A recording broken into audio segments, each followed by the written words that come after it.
our values question. We took one of the images that the Quebec government used in their pamphlets about the charter, and we created 3 women, one wearing, and the hair was never perfect, one wearing a large crucifix, one wearing the hijab, one wearing a niqab, and we asked, do you think people should be allowed to wear these, each of these, when voting, as a teacher in a classroom, as a student in the classroom, when walking in the street? Each person only saw one of these. That is, this was an experiment. We divided each of the samples in 3, so you were only ever asked one, so they weren't comparing individually across these. And the responses are kind of interesting. So, when voting, crucifix, not a problem. What is interesting is Quebec, on the other hand, is still not enthusiastic.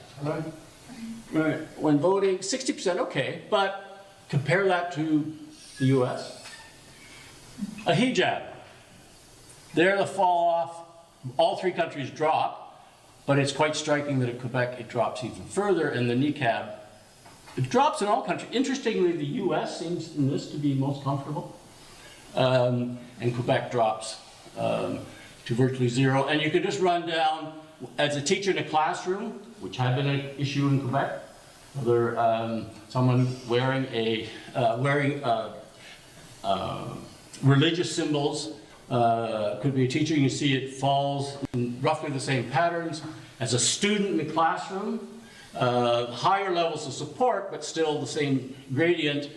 While walking in the street, I mean, this has not so much been a debate in Canada, but of course it is the debate in France, where wearing the niqab, the face covering, the burqa, is actually illegal wearing it on the street, and the husband of the woman who wears it can be fined.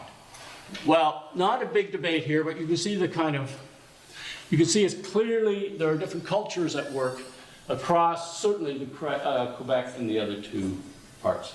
So, is the model embedded?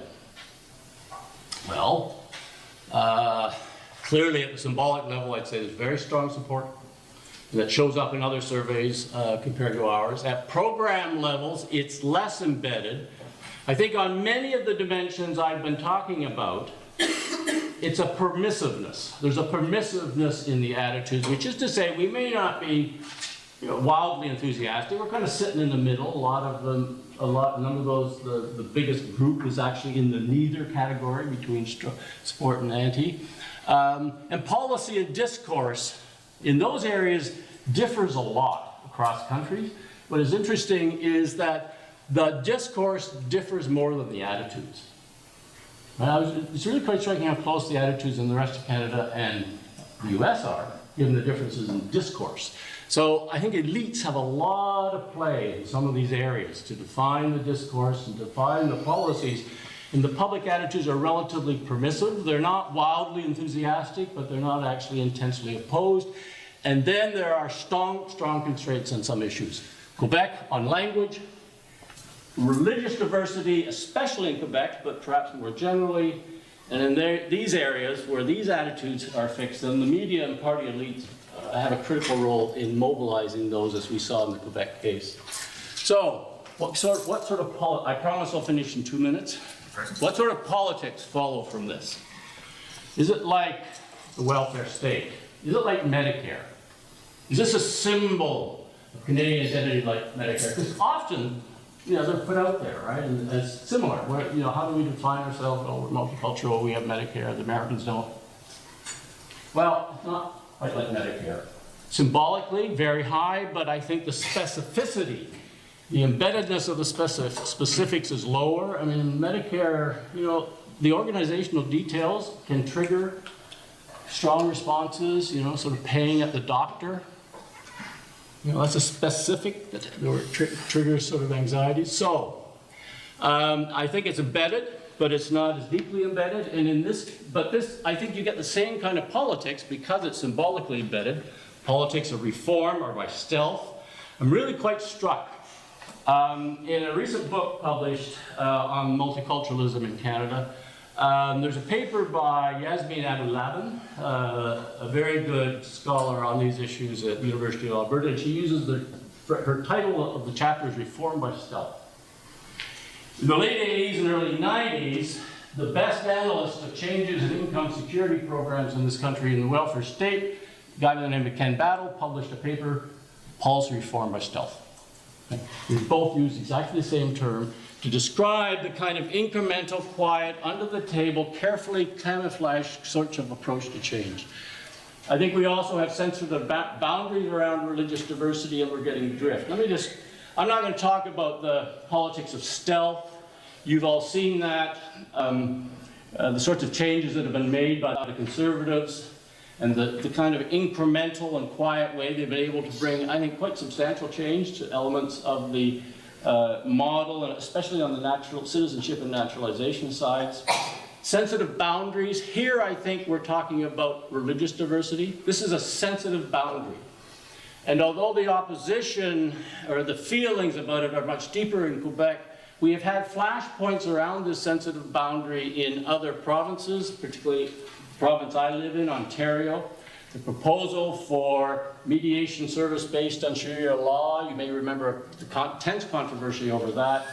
And the proposal for full public funding for faith-based schools was a flash driver in a provincial election.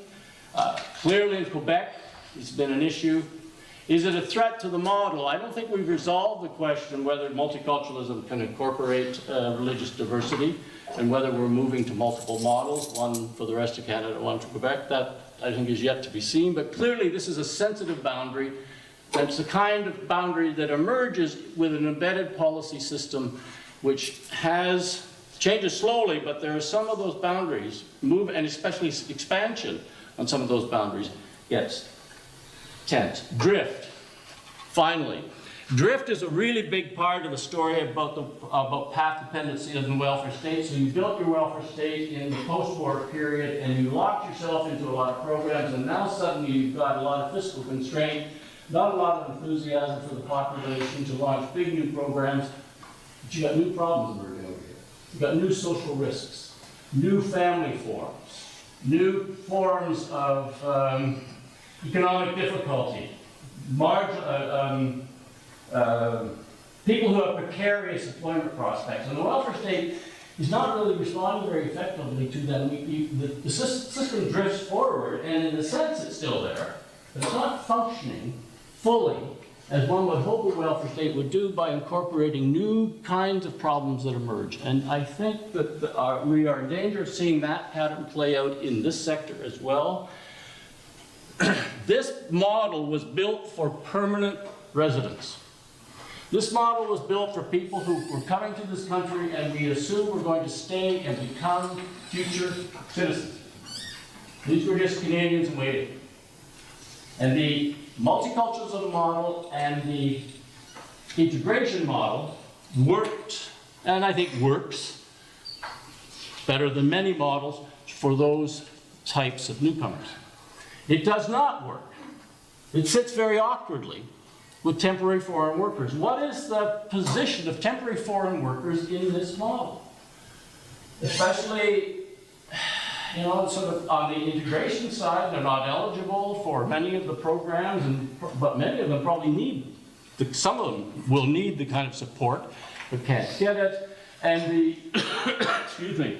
And we are also creating in this country, and I will be very quick here and we can talk about it in questions, more and more people with precarious legal status. So temporary workers often have precarious legal status. Increasing numbers of refugees have precarious legal status. Some temporary foreign workers have a pathway to permanent residence, some do not. There's a kind of complexity which has been created by changes in the immigration policy for which the multicultural integration model is not well designed. And yet I think we're kind of drifting with our existing model and not responding to the changing nature of the issues the society faces. And if this was to go on longer and longer, you get a kind of marginalization of the model. It's integrated into less of what you think you should be worrying about. So those are the forms of politics in an embedded society where you don't take something on symbolically, as in Europe. You take it on by stealth, by having sensitive boundaries, and by drift. So, backlash, well, are we converging? Are we diverging? We're doing both. And that's a really weak conclusion to come to after so long, and for which to bring you out so late on a Thursday night. Thank you.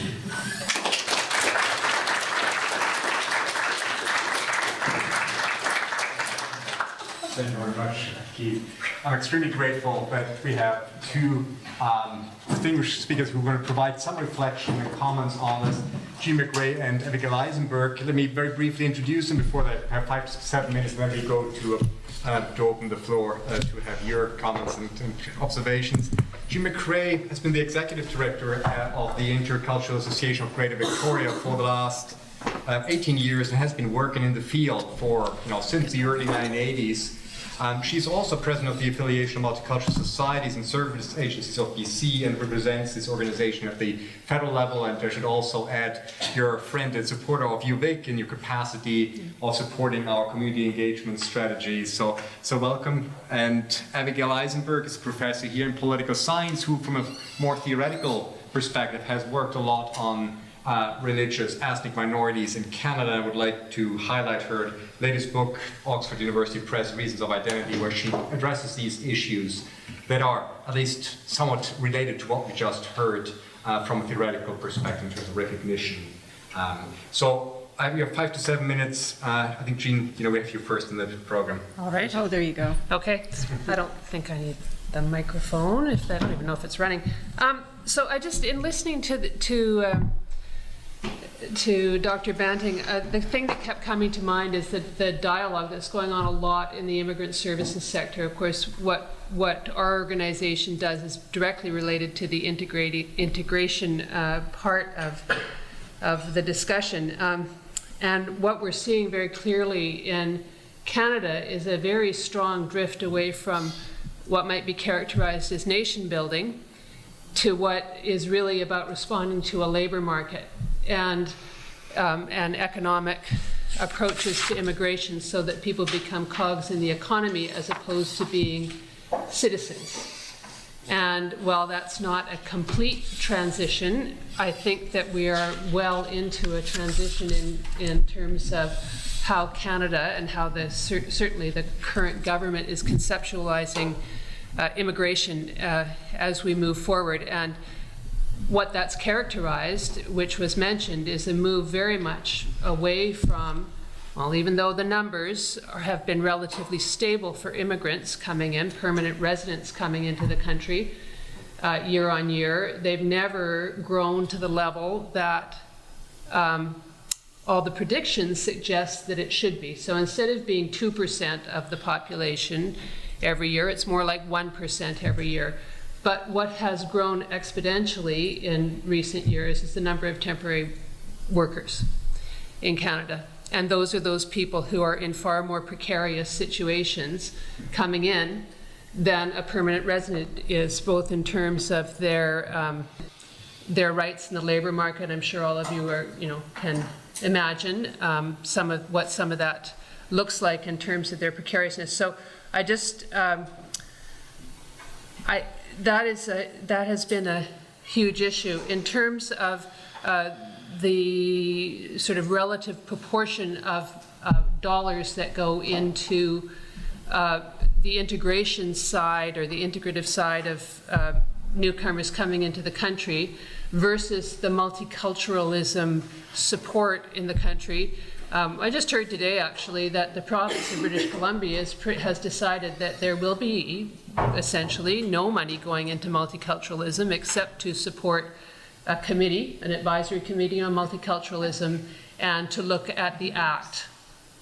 and violations to the Act. So that means none of the sort of public programming that is directed towards shifting attitudes about newcomers and diversity in the community will be supported. So that's a very, that's a definite move away from that kind of support. On the side of immigration and the support for immigration integration funding, that funding federally, and it is a federal budget that is meted out across the provinces according to numbers and percentages of people coming in every year, is at about $600 million a year in funding, and that funding has tripled in the last, it had gone from much less than that and has now is up to the level of being tripled. So there's quite a bit of support in that area, much more than there was 10 years ago, for example. So you can see that part has grown. At the same time, there's contradictions. So in terms of citizenship, for many years, people could become citizens after 3 years of residency in Canada. Well, that number has now gone up, and we're now up to 6 years. The level of English that is required for people to become citizens has gone up from what was actually people could manage to get citizenship, particularly those most vulnerable, the people who will now be excluded from citizenship, not just by the length of time, but in terms of levels of literacy and levels of accomplishing English language proficiency, are those people who are most vulnerable. So it will be the people who come in as refugees with low literacy levels, who maybe will have a struggle very much in order to achieve those things. Well, they won't ever have the right to attain citizenship, even if other family members, like their children, manage to secure citizenship. So there's a great deal of vulnerability that happens to those people who are the least able to support themselves, and primarily that's refugees. And I'm sure some of you have heard, I'll speak about refugees a little bit, in terms of the nation building piece and how Canada envisions itself as a welcoming nation and supportive nation. You're aware of the situation in Syria and the numbers of refugees that are needing resettlement, and that internationally Canada and other countries are being asked to take significant numbers. And Canada's response to date has been paltry, astoundingly low. Under 200 people actually in this country at this point as refugees. Now, so I mean, it's terrible. And you compare that to what happened with the Indo-Chinese movement of refugees in the late 70s.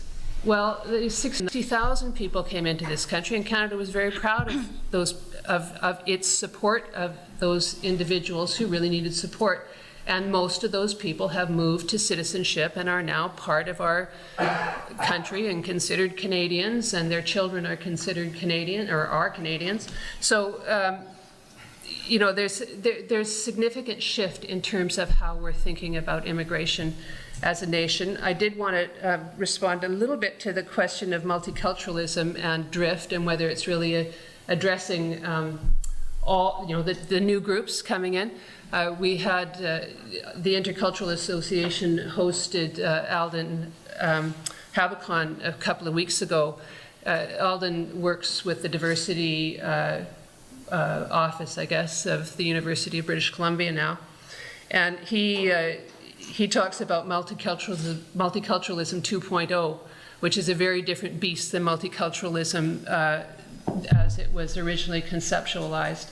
And tries to speak to that change in society where there is, there's much more intermarriage. There's people who are in a younger generation than the original multiculturalism conceive of it quite differently. So there is some movement. Whether that actually becomes part of, law, policy,